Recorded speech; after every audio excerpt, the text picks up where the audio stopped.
All right, so obviously I brought you guys here. I'll introduce you to the crowd that's going to be watching this. On the far end of the table, we have John Roper, former Major League pitcher for Cincinnati Reds and San Francisco Giants. Also played for Nashville Pride, so obviously good connection to the area. Stayed in the area as a Nashville North assistant, Nashville South head coach for baseball. Yeah. And now you tutor players in the area. You're also pitching coach at Daniel Webster College. Yes. Glenn Murray, also former major leaguer with the Phillies. You were actually a Red Sox farmhand at one point. Yes. And they sent you to Philly in the Heathcliff Slocum deal, right? So yeah. Also Nashville Pride. You guys played at the same time in Nashville Pride, right? Yeah, we came in the same 99, year. I think it was. 99, yeah. Okay. So And you were a hitting coach at Riviera for a couple of years. Yeah. Right? Yeah. Still in the area, still active in the baseball community. And over here, the youngin, C.J. Boykin, Bishop Guertin grad last year, right? 2014. Yes, sir. This year you are at American International College. By the end of the season, starting second baseman, leadoff hitter, co-rookie of the year for Northeast 10. So congratulations on that. Thank you very much. Trade places? You want to start over again? I want to start over. I don't know. Are you a power hitter? No, sir. You trade the power for. Well, I started off as a leadoff hitter. So. Oh, did you really? Yeah. Okay, now I can say this because I'm a big guy. I just didn't envision that. Yeah. I started off as a leadoff hitter. Yeah. Obviously, I brought you guys together. We talked briefly about this. It was like early or mid-April. I think Chris Rock was on Real Sports with Brian Gumbel. Yeah. He did the. Have you watched it? You watched it a few times? I haven't. I seen it when we talked about it. You looked at it real quick? But Okay. I hadn't seen it. Have you seen it at all yet? Yeah, I watched it before. Okay. All right, so you know there's obviously Chris Rock's some salty Oh, yeah. language in it. Okay. Oh yeah. But I figured, who better to talk to than two guys that have been in the community for a long time now, obviously former major leaguers, Yeah. and a young guy that is kind of going against what he's saying because it's a young guy still involved in baseball. Right. So I guess I'll just start it up and I'm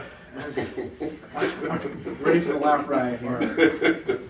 Y'all gonna have to excuse me. I laugh at everything. I'm the same way.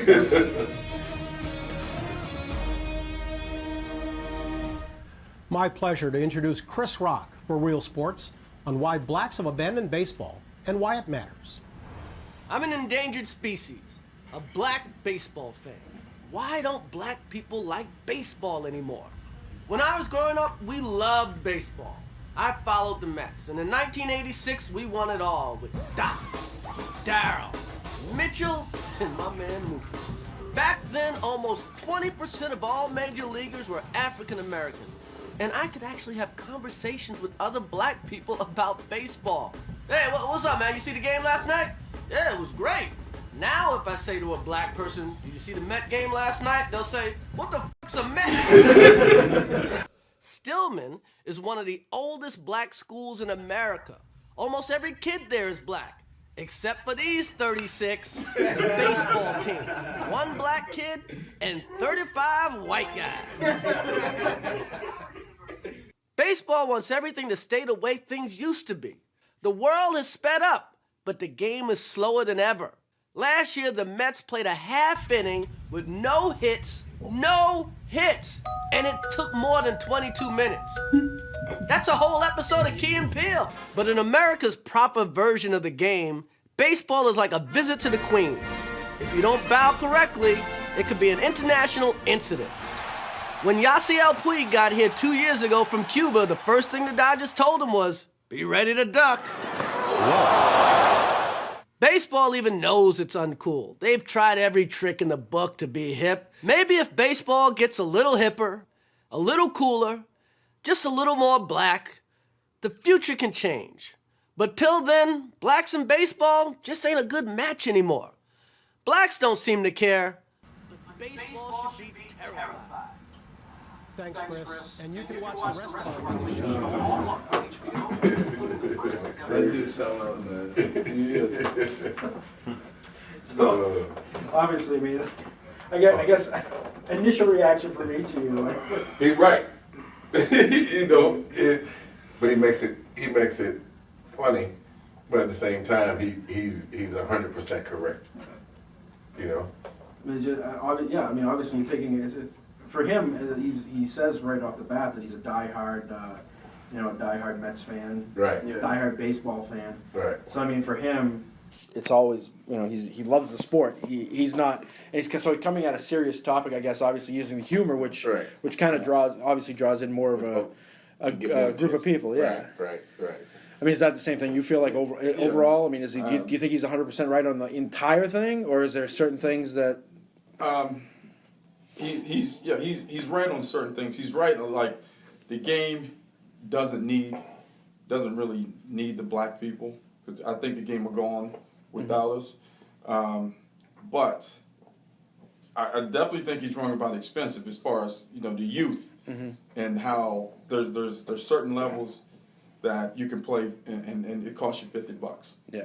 But some of the kids, I thought I would like to get into game, black kids, to play AAU, that they need to play at that level. Yeah. It's 1,800. Even my team was 1,800 to 2,000 to play. That's low. So, and that's low. In certain areas of the game, it is expensive for certain families. But then again, it's not just for black families too. It's for all. No, I don't want to like strike a nerve or anything, but there are a lot of people that are going to say, you know, as a guy who works in the AAU system, AAU is the problem, that we're losing like Little League and all that stuff and getting away from that because everybody wants to specialize in this AAU sport or this AAU sport, and that's why it costs so much money and people are just either they're in it or they're out. Well, Little League has become a business.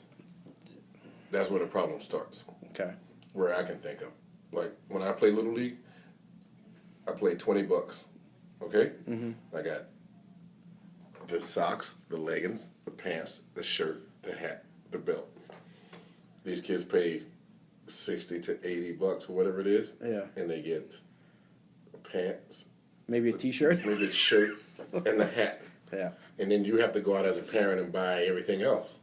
So I think with the expansion of the Little League World Series, you know, becoming such a big notarized worldwide thing on TV, now when you come back to the leagues, somebody in there saw money, and they took it to a different level. Do you think that's a problem too? The fact of how big the you see how much Little League World Series has gotten? Like, do you think they're Oh yeah, exploiting it? You see how much the bats cost? You can buy. When I was in the big leagues, in minor league baseball, a dozen bats was $144. No, it's one bat, right? Close you can't even. You get an aluminum bat, it's $400. You know, and it's just gotten to the point where you've kind of outpriced, and it's not just black, but it affects us. It affects the black community because we're a majority of the minority. You know, so it affects us in that way that a lot of parents can't afford it.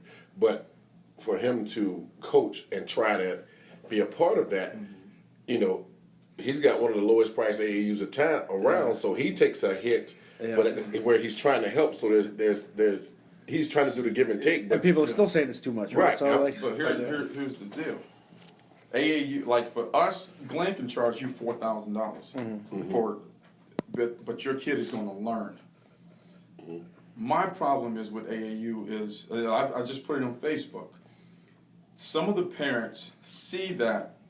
Not every AAU team, they see that, okay, my kid is going to get better training at this AAU level than he will at this city level. Now, I go by the city fields all the time. I said it on Facebook. My hat goes off to all the volunteer coaches. yeah, But if you are president of a league, it's your job. If you're not getting that kid the proper training, bringing Glenn Murray in for an hour, bringing John Roper in for an hour to work with your pitchers and your coaches to at least get the kids. Cause that's what I'm a teacher of baseball. We're teachers. So I like to see these programs taking these kids, they're 12 in their little leagues or whatever, is bringing some experts in to work with the coaches and the kids for 2 hours, $5 to $8, $10 a head. So there's a way to get around the expensive stuff, training. I don't want to run AAU anymore. I want to train. Yeah. So I say, okay, Mr. President, bring in your kids, $8 a head, and I will go over pitching with all of you. You know, so when parents don't see this stuff going on within that city league, you know, I might have to put my kid in AAU because unless you're just playing just to play, we didn't play. We played to get better. You know, when he played for me a couple of years in fall ball because he knew that I'm going to teach him, so it's worth the money. So, but not all AAU programs like that. Some of these programs You still have take to. You checks. still have to kind of look at who's coaching and who's running the programs and stuff, You right? do. 'Cause You have to, when you take a job, and you take a job, any of us take a job, we look at how is this job going to benefit us. I think a parent should take a look at the coach they're going. Find out the background. My kid needs to be ready for high school. He needs to be ready for middle school. And sometimes, I mean, I'm not knocking AAU because sometimes that's the best way to do it. Yeah. And one more thing. When I did school tryouts for South that time, you can tell which kids were part of AAU, and you can tell which kids just picked up a baseball. Yeah. I mean, with that being said, I mean, it's still too much money. It's still a lot of money, but if Glenn Murray can say, I've been in the big leagues and I've pitched in the major leagues, $1,800, you're getting a bargain. I mean, how do you feel about that? Is that what you've seen coming up, through the system? Like when did you play Little League or Cal Ripken, or did you go the AAU route? Well, I played Cal Ripken. I started at 9 years old, and I thought when I played Cal Ripken, like there were a lot of Hispanics, there were a few black kids on the team, but the competition was great at that point because I feel like all the kids that were that age, they were still working in the off season. I feel like nowadays kids just pick up a baseball during baseball season when you can't do that. Yeah. And they expect to get better and better and better, but it doesn't work like that. So like for you, like I know, like when you hit high school, you're a multi-sport guy, and I know a lot of coaches prefer multi-sport guys. Everybody says, oh, like you think you're good at this sport, just specialize in that. But I think there are a lot more coaches out there that actually want multi-sport athletes. But at the same time, while you're in a certain season, you're still working on another sport on the side, right? Mm-hmm. Okay. All right. Well, see, what year were you born, CJ? 96. All right. You were just hitting your peak, weren't you? Oh, yeah. Like 25, 26 at the time. The one thing about when he was talking about the change, okay, he was a Mets fan back when you had Strawberry, Dwight. So you're talking the 80s, okay? Mid-80s. Who else came along in the mid-80s? Michael Jordan. Right, yeah. Okay, along with Michael Jordan came rap music. So at that time, now you have Michael Jordan, he's becoming the man. He's still the man. Yeah. You know what I mean? So then you see rap music. So the influence of most inner city kids is to follow what's the most popular. Yeah. The most popular was Michael Jordan basketball. It was rap music. And then along came football. It was the Dallas Cowboys that had Emmitt Smith and Michael Irvin. Michael Irvin. Yeah. So now you're getting that because as most parents, I mean, me as a former baseball player, I really can't sit and watch too many entire baseball games on TV. You know what I mean? I can watch football all day. Yeah. I can watch basketball all day. Baseball, you can't. So the kid kind of feeds off the parents and then what's popular. So you see Michael Jordan and now your dad's wanting to be Michael Jordan. So it's Michael Jordan's fault then. That's No, I'm not saying, but it's the influence. The influence of it is, I want to be Michael Jordan. Yeah, because I that's want to be the like, popular I want to be thing. like Yeah. Mike. Yeah, I remember that. Okay, Yeah. You got Bo Jackson. Yeah. Okay, then you had rap music. Bo Jackson was better known for being a football player than base. We knew he Right. baseball. Yeah. We knew he played baseball, but where he had the biggest impact and where it was most exciting was him on a football field. And as you can see, the turn in that same turn where baseball was turning this way, basketball and football. I mean, you look at a basketball team now on the NBA and you go, okay, they got like one or two white guys. When it used to be, at least a half and half. Yeah. Now you look and you might not see one. Yeah. You look on an NFL team. NFL right now is 67% black. If not more, yeah. So that's where you're. And like you say, So everything kind of just flipped at that coaches moment, like athletes. You know what I mean? You just said it. Coaches will. I got drafted as an athlete. I played the same thing: football, basketball, baseball. Signed I signed a football scholarship. I got offered a basketball scholarship from Temple, and I still had baseball to go. So I got drafted because like you said, I was an athlete, not just a baseball player. I was an athlete. So that's what helped. I'll guarantee you that's what helped get me drafted as high as I did. Now I know in my hood, in my neighborhood when we came up, okay, the tryouts would go up for football. Every single street, you're talking about 30, 40 guys standing there weighing in and putting their name on the list. Basketball, the same 40. Baseball, about 8 of us. Yeah. Wow. And that's when you were a like kid. that. So it was. So I mean, that was like right at the edge of the 80s, right? We are all most of the time as black guys from the South, we're pushed to play basketball or football. And Yeah, because like you guys he are both said- from the Carolinas, Yeah, right? yeah. So I mean, college basketball powerhouses and all that down so there. And, we're pushed to do one or the other. Even talking to Nate Goulet when we were down in Florida, 200 plus Division III and Division schools down there playing. I probably saw 5 black guys, and I am one of them. So, and that's what he said. He said, when he was working at Old Dominion, all those guys are really pushed towards to go play football, to go play basketball, because you have all those guys you can relate to now in basketball and in football. Who do they relate to in baseball now? so I mean, I guess the question then is, the changes he's talking about making, trying to get, he made the joke about getting the Beats by Dre in there, changing the organ music. Yeah. I mean, the one thing I don't agree with him with, but that's probably, I'm a white guy, is the old ballparks, like Holman Stadium. I love that. I love that. You guys both played there. Yeah, I You love it. played there in high school. Yeah, I love it. Do you see that as one of the big things that's drawing, No. pushing black No. people away? Is it the old school looking Most- thing? Because most- look at the newer fields, Yeah. the newer stadiums they built for baseball, like Oakland, back in the day and stuff. I know, yeah. This is a big round, Yeah. dome or whatever. itself It's like it's boring to the average black guy or Yeah. black person. It's long. Like I used to talk to people all the time. It's like, man, ain't nothing happening. If it ain't nothing happening, I said so. If that picture is, this was in North Carolina, Pedro or somebody was dealing, and he was like, and my buddy was like, man, ain't nothing happening. I said, this is an exciting game. Pedro got a no-hitter going. He's like, ain't nobody hitting the ball. I said, exactly. So, the untrained eye would see baseball. Yeah. If you're not hitting home runs and running around, that young athlete see it as boring. And like I said, when we all tried out, I mean, I had a neighborhood full of everybody that could play all 3 sports, but literally 8 to 10 of us were out of the 40 or 50 in my neighborhood. They I'm good with baseball. Yeah. And they were all good. And my coach used to beg, Johnny, please get those guys to play. Yeah. But when football season came around, basketball. But you know what though? Another thing, and he is kids like CJ would never get to experience, and I like the fact that he played all sports and he's continuing with the baseball. I love it. You know what I mean? Doesn't matter what race. But and I don't know if John saw it as much in North Carolina. Me growing up, my father, my grandfather, all straight baseball. no, okay. They were all my uncles. They were all straight baseball, and we also still had a variation of the Negro League still going on. Okay. They played on the weekends.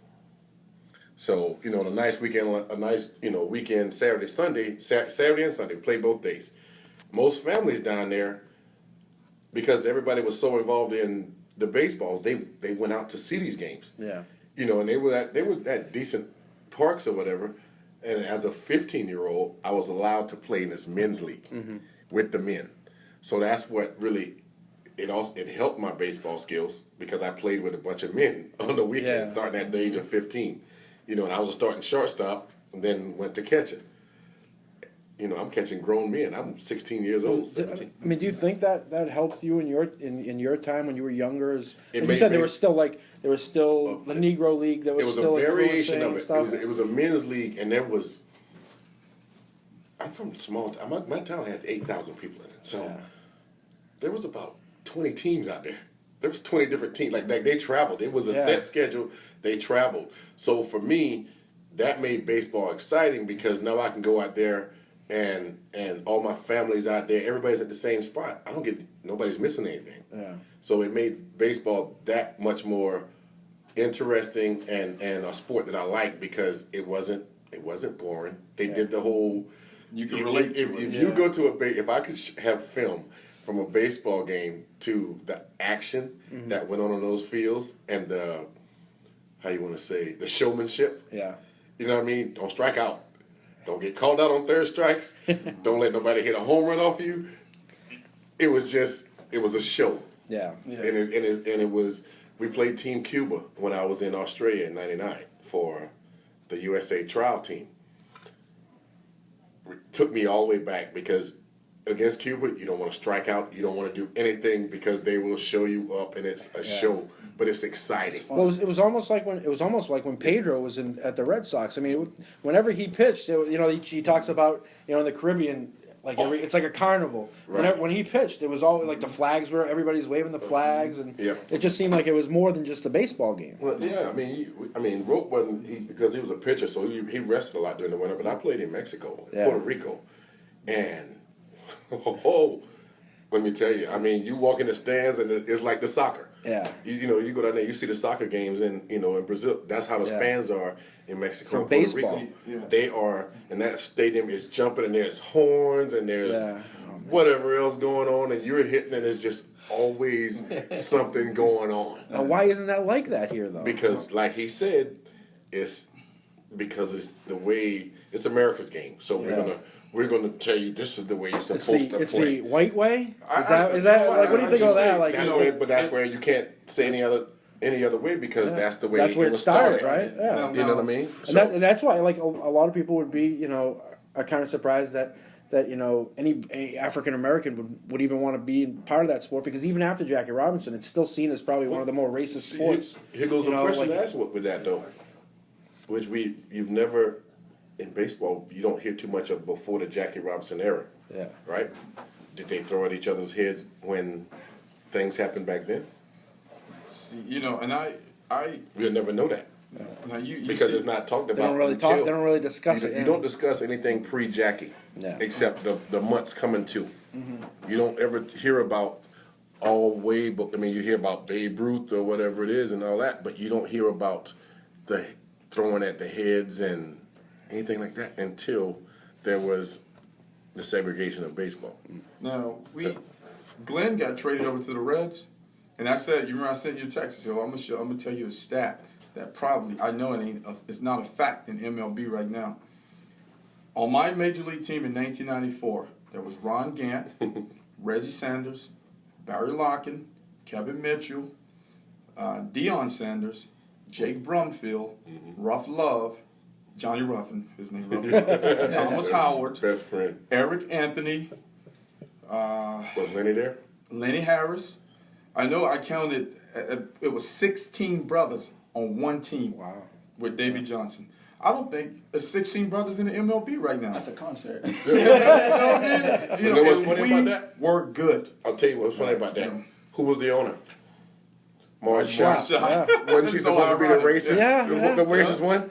But David Well, Johnson she knew she could make money off it, All right? right. But you know what I'm saying? But yeah, he's right. That's unprecedented. So even back then, you could idolize with those guys. I want to be like Kevin Mitchell. Yeah. But the commercials back then didn't. I don't remember seeing. Now I could be wrong. Now, all I knew back then, I wasn't really into baseball. I just knew I could baseball. I just knew I could throw hard and strike you out. But I did not see as many Barry Larkin commercials as I did Michael Jordan commercials. Yeah. I saw Deion Sanders commercials, but it was mainly a football thing. Yeah. But just think about all the Jordan commercials you see now, all the LeBron commercials. So that's what our black community is seeing right They totally now. missed the mark on marketing. I Yes, guess. you still see Jordan commercials. You see a lot of LeBron. You see a lot of football commercials about all our black athletes, which is good. Yeah. I'm happy as long as our athletes are doing something other than getting in trouble. Yeah. But baseball, you don't really see any commercials really talking about Prince Fielder right now. Not like they did, like they do LeBron. You know what I mean? And maybe a couple of black kids that see Prince Fielder doing something, hitting some home runs or something, jumping in a swimming pool with his tuxedo on, or that one that you just posted on Facebook. Realistically, over the years, I can't think of any commercials like that that equals a Michael Jordan commercial for baseball. Well, I mean, what drew you in? I mean, at such an early age. I mean, because obviously it was kind of after that transformation. It was. What made you like fall in love with baseball and want to play baseball? Well, I picked up a baseball like when I was probably 4 or 5 years old. But I think what steers the black community away is the process that it takes to get to the bigs and make that big money. They see football and basketball where you go to college for 3 or 4 years and then you instantly go to the NFL. Or If you go that to the now you D-League. get 1 year for basketball, right? That's a Exactly. that's a And great make a point, minimum. Steve. Yeah. And Great then point. you go to the MLB, you got to go through minors, you got to go through triple, double, and then single A, and then you get to the bigs. And by that time, you're like 27, 28 years old, and they're like, well, half my life is already over. And I just don't think people are in that for the longevity. That's right. And I look at it as, why not me? Why can't I do that? Yeah. And parents see that too. You know, a black parent coming from, low economics or whatever, they see that. Wait a minute, if my son is good. He's good at baseball. He tears some football up, Yeah. and that's a quicker way to get them out of the situation. Even in the NBA, it's a quicker way. And you're right. That's a great point that he just brought up. I didn't even think about it, but to go through the minors, I definitely didn't think I'd be in the major leagues in 3 years. Yeah. When you really look at it. Even when I got drafted, I looked at all the levels the Reds had, and I'm like, man, I'm gonna have to go back to college, So We didn't know nothing about it. I didn't know nothing about it. didn't know anything about it. So parents know enough to say football is even look at Snoop Dogg. Snoop Dogg has a whole reality show behind his kid, and there was the rap coming. Now these kids listen to Snoop, they watch Snoop, they see Snoop is putting his kid through all this stuff. And so now that black athlete is going to say, shoot, I'm going to play football too. Snoop Dogg got his son up in it? Well, also, it must be the truth. I think it's like when it comes to college scholarships, baseball, they only get partial because they only get in so much money. Yeah. Because nobody goes to college baseball games. Yeah. Everybody goes to college football games. Unless you down south, down south is the only place you might. I'm talking Clemson, South Carolina. Big Florida D1 State. schools, Florida State. all That's those it. schools. Everything else is. We give you Football that. runs all the school programs, right? Pretty much. The finances Yeah. run all the school programs. Yeah. So, like when I saw CJ, and another thing you talk about going back to the AAU part, a kid like him, when I saw him in the tools, he has to play outside Cal Ripken. You play better, you get better, as long as you have the qualified coaches, the right coaches. And you see me hopping on my website all the time. And one of my big things is working with Glenn. I'm going to bring every baseball person that I know. I'm going to try to do my part to get these kids, whether they're black, white, Spanish, whoever, into the game. Say, Mom, you know what? This kid is good. Oh, he throws 70 at 15. We got to get him the proper training. We got to get him to that next level. So hopefully if my website generates that kind of cash, we'll be able to help people. Of course, there's be restrictions. And I always say it doesn't matter, what color they are. We like baseball. We want everybody to play. Yeah. Black or white, maybe black people never come back to baseball again, but I love the game. Yeah. And it is boring it's boring to most black people, and football is exciting. You're always doing something. You even have, and that's what they say it's not true, but I think it is. There's a lot of white kids going over to lacrosse. Yeah. Because baseball is really not exciting enough for them. Well, it's funny because like a good number of my black friends, they actually prefer hockey to baseball because it's more action. Yeah. It's up and down, all this. Especially up here. Yeah. Especially up when you get above that Pennsylvania line. Yeah. Once you get above that Pennsylvania state line, is hockey. Yeah. Versus baseball. So but he made a good point. That was I didn't even think of that. Yeah. The difference in the mentality of when he was coming up to me, when he just said it's quicker. Yeah, you want everybody wants to be if you think you can be big time, Everybody you want to score that not to paycheck make it. Right, a lot quicker. they were thinking bigger. Yeah, I it's was immediate thinking- gratification. I was thinking, what can I play the longest? Yeah, You know what I mean? Cause make a career out of it. Right, I talked to my dad about it. I'm like, I'm sitting there right after I got drafted, and he goes, he started pulling out the stats. Oh, the average football player plays 3 to 4 years. Average baseball player it was 10, 12 years, and the injuries and all that. I'll go with baseball, but But is that just a black thing though? Because I mean you look at the younger generation nowadays. Everything's immediate gratification. Yeah, you know what? Coming from, like I said, we're coming from. You got to think about it. You're coming from a lifetime of struggle. Yeah. And you're always trying to get out of that quick. Quick. You know what I mean? It's like being in quicksand. You don't want to go. I know I'm gonna get out of it eventually. Because you have your family, you feel like they're on your back, like you need to take care of them. Especially when you're an athlete, and you have the grades. You know what I mean? To go on and have the choices. No matter what, you're still thinking, I gotta take care of the situation quick. And football and basketball will definitely allow you the chance to know quickly. You will know within. You're 18, you graduate. By the time you're 20, you know with football and basketball. That baseball, you still can be playing. You know what I mean? And then one day it clicks and you can be 25, 26, and it clicks. But the reward of baseball on the other end, if you're good, the reward is 20 times better than any other sport there is. Yeah, crazy. It's the crazy money. The MLB minimum now, I read just the other day, $500K. Is it up? I know last I checked it was $350. Yeah, it was $350. It was $375 last time I saw it. Now it's $500. So now get me wrong. Being up here, we look around and we say, oh, man, there's no black kids playing ball anywhere, but there are more black kids past the Bible Belt. They're Virginia and all down there. They're good. They're good down there. But then when I got to Florida and I'm looking at where some of these teams are from, these college teams. No, and I said some of these guys are, not really. Only a few from the South. Most of them was Midwest, where the snowy states. Yeah. But still, you'd expect to see, more than 5 black kids. Yeah, I remember More than 5 in D3. It was mostly Division 2 and Division 3. 200 plus teams, 5 black people. Wow. And I may have been one of them. Yeah. I mean, what have you seen? What did you see out there this year? I thought going into any 10, I was like, okay, maybe I get to see, a few more brothers playing. And then when I went down to Florida, I was like, okay, well, I'm going down to Florida. So, obviously I'm going to think more. But I didn't see not one. I didn't see not one black person in Florida. Florida has team. It was all Hispanics. It's all Hispanics in football. Definitely in Florida now with the big Florida State schools and the football in North and South Carolina, man. I guarantee you talk to 10 parents that have athletes for kids. Football. College football.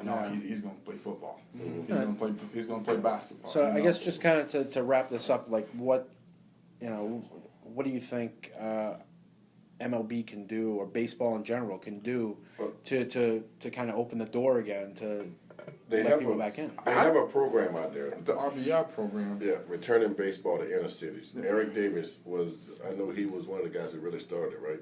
Mm-hmm. I know Cliff Floyd is involved, but if Major League Baseball would back it and actually push it, because they don't, as you said, Major League Baseball they don't push anything. Yeah. They don't, you know what I mean? Like you don't see the commercials. They don't push. Nothing like the Jordan and LeBron commercials. And I was going to ask you guys about that too, because I mean, I think that's one thing that actually soccer does well, and actually MLB does well down in Puerto Rico and Dominican Republic with like, the community, like the teams have their little communities that they deal with. Like why don't the Red Sox have like a inner city teams, or like what do they call schools or whatever, like MLS does that. They have like the Revolution younger teams and stuff in communities. How simple it would be. You take a community like Nashville, okay, this whole Northeast, and a lot of these kids, like after this past winter, baseball they're waiting on the fields. Okay, now MLB is they're making money always. You have these old fields with the turf. What do you do with the old turf? Why wouldn't you want to go, okay, let's split that up and put these, and give them, so these kids don't have to wait for the ground to, any little thing. Yeah. Any little thing to help the inner city get, because if you I guarantee you, if they came in and those fields start to look good, the kids will play. Now, Well, that's the thing. You used to be able to drive around neighborhoods and see kids just randomly, Right. you know, have pickup games. Like, Yeah, I mean, I'm talking like I'm 80 something, but Right. like I remember when I was a We kid, played we used to all the walk down time. the park and like Yeah. random Right. kids would show Yeah. up from around the neighborhood and would just play. we had games in North Carolina designed for 3 players. We had games designed for 18 Yeah, you players. can't hit it to right field. You You know, can't, yeah, you know, he you plays strikeout or something. But Strike him out. you know, I think one thing that I noticed up here, and this is talking about the white kids, when we were here with the Pride the first year, there was an MLB tryout camp at Holman Stadium. Oh yeah. You know, and I've been trying to do that, bring it back. I'm not the best organizer, but I got some people that I know can organize it well. Yeah. And we had a meeting at South, and we were talking about how do we get the kids back? How do we get the good kids, you know, back into the sports to get the program back up to where it was? You know, I even had a kid tell me, "Nah, man, I'm boxing. I'm into boxing." And we needed this kid to pitch. Boxing, you know. So I'm going around school trying to get these guys that I know that would help the South team out. You know, and they decided, I'm doing lacrosse. And one guy, like I said, he said I was boxing. But even at 13 or 14, if a Cal Ripken kid knew that, when I turn 15 or 16, I can go to Holman Stadium and try out for the Pittsburgh Pirates. Didn't have something to work for. Just something to look forward to. You guys But it's didn't have really that? nothing. No, we didn't have that. No, and when we first got here, because you remember, we always That's laugh how I about got our buddy drafted. That's how I Chuck. got drafted. Yeah, we Oh, laughed through about our a buddy. camp like that, like Yeah. through a tryout. Yeah, my I started in roommate. 10th grade. Yeah. Oh wow. I Okay. started going to MLB camps in 10th grade. And see, and that's why I even said to his dad, I said, it's not fair for these kids up here, It's black not. or white. Yeah. When I went to Cleveland Indians, I went to Baltimore Orioles, I went to Pittsburgh Pirates, and I had people pay for this. And again, going back to my site, people pay for me to go to these camps, Yeah. to try out. And that's what I kind of want to pay it forward, Yeah. to have, you know, camps like this, and it just gives kids something Because to I look remember, forward to. it was a couple of years ago maybe, I think the Atlanta Braves had something here, but that's the only Yeah. thing I remember for like Yeah. years before and years Oh, since. and then you you know? look at the scouts. We had them every weekend. Yeah, Yeah. It was an opportunity to go every weekend when I was in South Carolina. You know, if it was about the kids, you practically have to beg a scout, I think, because you know what? I find 10 people in Florida for every C.J. Boykin, but that's not the point, man. Yeah. Give these kids an opportunity. You never know. You might find another Glenn Murray. You might find a C.J. I just think if I was part of the MLB, I would make sure. And hey, you charge $85, $90 a kid. Yeah. You know what? Donate it to your RBI program or something. I think if you do something as simple as that, at every state, don't charge the kids $2,000 and $500 and all that. And there are camps around here now with these MLB guys, which is fine. I mean, if you got the qualified coaches, personnel around you, I guess you can charge whatever you want. But there's some 3-day camps kids are paying $5,000, thousands of dollars to go to. So I guess you know, to wrap up, I guess we have a consensus then that the Marketing. biggest problem is MLB's marketing Marketing. and not being as involved in the community as they should be. It is Do it in the DR, 100% true. and do it here. Right. It is 100% Right. true that we don't see a baseball commercial equivalent to a LeBron or Michael Jordan commercial. Where they don't glorify Prince Fielder or David Price or, you know, I think the most exciting commercial for baseball was Chicks Dig the Long Ball. Yeah. But they had to kind of get away from that one Yeah. for a different reason. And then Because you're trying to be, again, Yeah. you're trying to be that American baseball. Oh, don't do this. you know, I'm going over my mind with the marketing part, like you said, and I think it is. They used to show Ozzie Smith doing the backflip. Yeah, they did. Yeah. But But look you're at talking the 80s, though. You still, now you're talking. Fred McGriff. Pre-Michael the Jordan. 95 Braves had Fred McGriff, Yeah. David Justice, Terry Pendleton, and Ron Gant. Gant. All of, you know what? They all hit home runs on me in one game. So, but the point is, like Fred McGriff made the one commercial with Tom House. The thing or the hitting instruction commercial. Oh, yeah. But you know, I'm trying to make sure I don't miss anything. I just don't recall seeing anything That stood out. equivalent to Michael Jordan's commercial. Yeah. And they push Michael Jordan. Yeah, and you say So- and you think about it, they really could have done that with Yeah. Griffey. They could You know, have I Yeah. mean, Yeah. all day, you know. All day so, long. but then, still though, I don't think we're gonna ever change that idea that football and basketball is more exciting to the black community. Yeah, you don't think like a pitching clock, all that kind of stuff's not going to do anything. No, I think it's going to be. I don't think you're going to ever change. It's just going to be a matter of of like you guys. You know, you have kids and they growing up, and you say, "Hey, give baseball a shot." If anything, you won't ever see it go back to a 20%. No, I don't think. Like I said, I think no. Our communities push those kids to us, and I think rightfully so, because it's hard in baseball. You got to. I mean, we stood out amongst where we grew up at. We stood out. Yeah.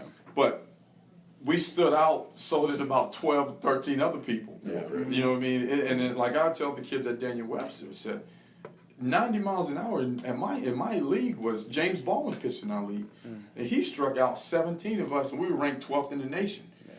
So, you know, and when my friends saw me striking out, or probably saw Glenn Murray hitting home runs in high school, that didn't make them want to play with us. All that made them stand over that fence and talk trash to the other team and wait for football season. And all those guys standing behind the fence, standing behind the fence, every single one of them could have been playing. Yes. And threw just as hard as me and hit just as far as anybody on the team. But we waiting for football season. They were good trash talkers. I know about 5 guys from my small hometown that were way better than me as baseball players. They just didn't like the sport? They played football or basketball. But we would play amongst us. And unbelievable skills and football. Now, are you doing any other sports at AIC? No, I'm just doing baseball, yeah. I thought about doing track, but it was just way too time consuming for baseball, so. Well, no. so you chose baseball over basketball, football. I could have went to college and played football or basketball, but I said, football, man, those guys are just way too big, man. Shit, even I said that when I went to college. Like, all right, well, on that note, I just want to thank you guys for joining us again. John, Glenn, CJ, much appreciated.